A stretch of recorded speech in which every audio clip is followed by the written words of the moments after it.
سرخط خبرها. حمله قریب الوقوع آمریکا شاید ظرف 24 ساعت آینده به ایران.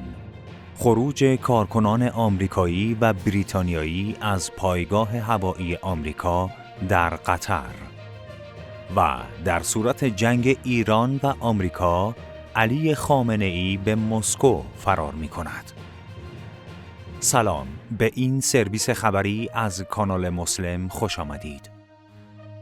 روزنامه بریتانیایی دیلی میل گزارش داد مقام‌های آمریکایی و اروپایی هشدار دادند که احتمال مداخله نظامی ایالات متحده در ایران افزایش یافته و ممکن است طی 24 ساعت آینده رخ دهد.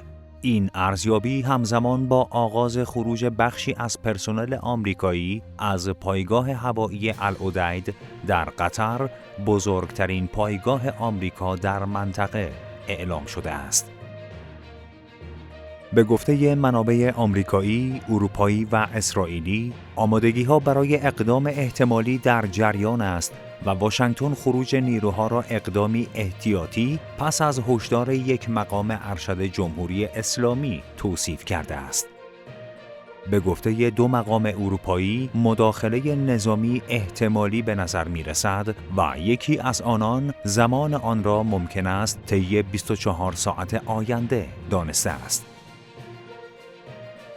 یک مقام اسرائیلی نیز گفته است به نظر می‌رسد دونالد ترامپ تصمیم خود را اتخاذ کرده، هرچند زمان و ابعاد دقیق این عملیات مشخص نیست.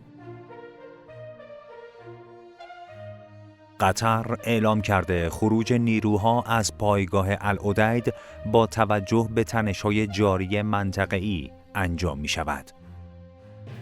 منابع دیپلماتیک نیز تأیید کرده‌اند که بخشی از نیروها پایگاه را ترک کردند. خروج کارکنان آمریکایی و بریتانیایی از پایگاه هوایی آمریکا در قطر. خبرگزاری اسکای گزارش داد دولت بریتانیا روند خروج کارکنان خود از پایگاه نظامی آمریکا در قطر را آغاز کرده است. این اقدام در شرایطی صورت می‌گیرد که دونالد ترامپ، رئیس جمهور آمریکا، اخیراً در واکنش به تحولات ایران اعلام کرده بود کمک در راه است و در صورت اجرای احکام اعدام برنامه‌ریزی شده توسط حکومت ایران اقدامی بسیار قوی انجام خواهد داد.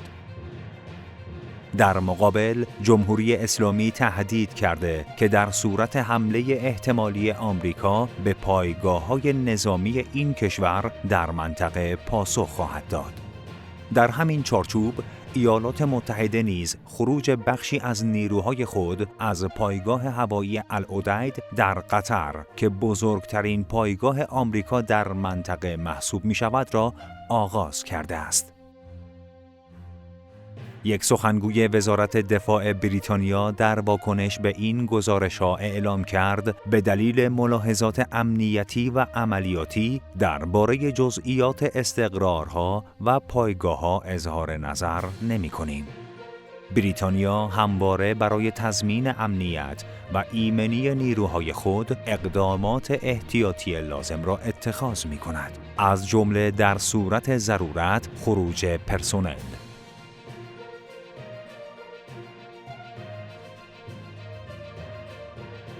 در صورت جنگ ایران و آمریکا، علی خامنه‌ای به مسکو فرار می‌کند.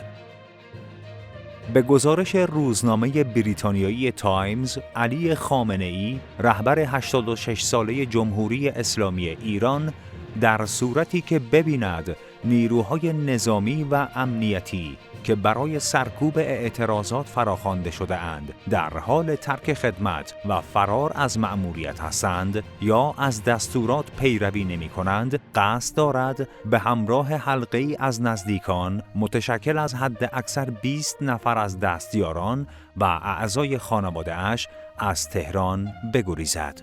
یک منبع اطلاعاتی به تایمز گفت طرح جایگزین این است که علی خامنه‌ای و حلقه نزدیکانش شامل مجتبی، پسر و جانشین احتمالی او کشور را ترک کنند.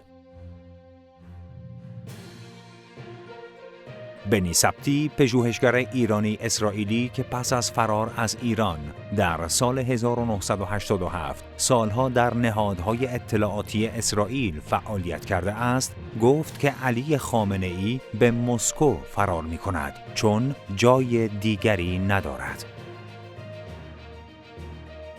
او افزود علی خامنه‌ای ضمناً پوتین را تحسین می‌کند و از نظر او فرهنگ ایرانی قرابت بیشتری به فرهنگ روسی دارد.